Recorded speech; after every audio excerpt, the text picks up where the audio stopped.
Yeah. It was a beautiful, heart-filled, heart-wrenching story that you needed to tell. This is like one of those stories, Jules, that I felt like, wow, I'm so proud of my friend who asked hard questions, who had these parents. I mean, this was not an easy thing for you to do, and so the fact that it makes you emotional does not surprise me, because this is the hardest stuff to talk about and to deal with. Yeah. And you did it beautifully. It took us a year and a half to do.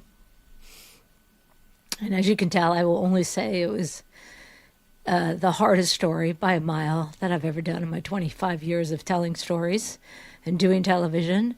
Lots of tears, lots of hugging my kids as I learned more about what happened, and lots of emotions. And as I said, I went to Stanford. I love that school.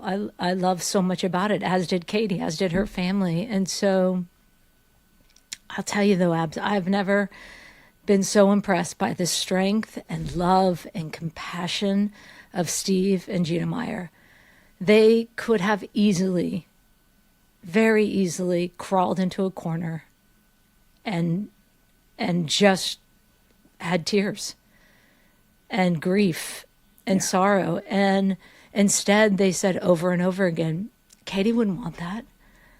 Katie wouldn't want us seeing that. And so their inspiration and motivation to keep going was to turn that pain into purpose. And so that, and their whole inspiration behind telling her story and starting their foundation called Katie Save was that so others don't have to go through the same grief that they've experienced. And Steve and Katie, again, did not want to do this, but felt that they needed to file a wrongful death lawsuit against Stanford University about 8 months after Katie's death in November of 2022. And so the Meyer family argued in that lawsuit that Stanford's actions negligently and recklessly contributed to their daughter's distress. Stanford originally took the approach of blaming Steve and Gina Meyer for Katie's death, if you can believe it, in their response to the lawsuit. As you can imagine, Abby, this has been an incredibly hard 4 years for the entire Meyer family. And that lawsuit, after 3 years, as we were telling the story of a lot of back and forth, has finally been settled.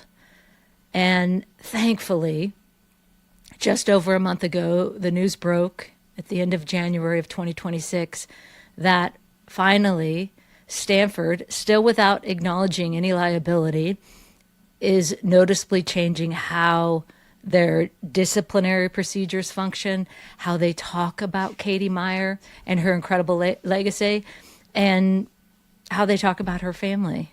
And as Steve said to me, I'm just so glad we can finally put the swords down. And this is a university, as I said, that Katie was all in on Stanford. She was considered a role model. The family loved Stanford University. And so I'm just thrilled that they actually can come back together and join that family and now focus, most importantly, on helping others so they don't have to go through a similar situation. Yeah. So Steve and Gina, I love you dearly. Thank you for joining us. Thank you for having us.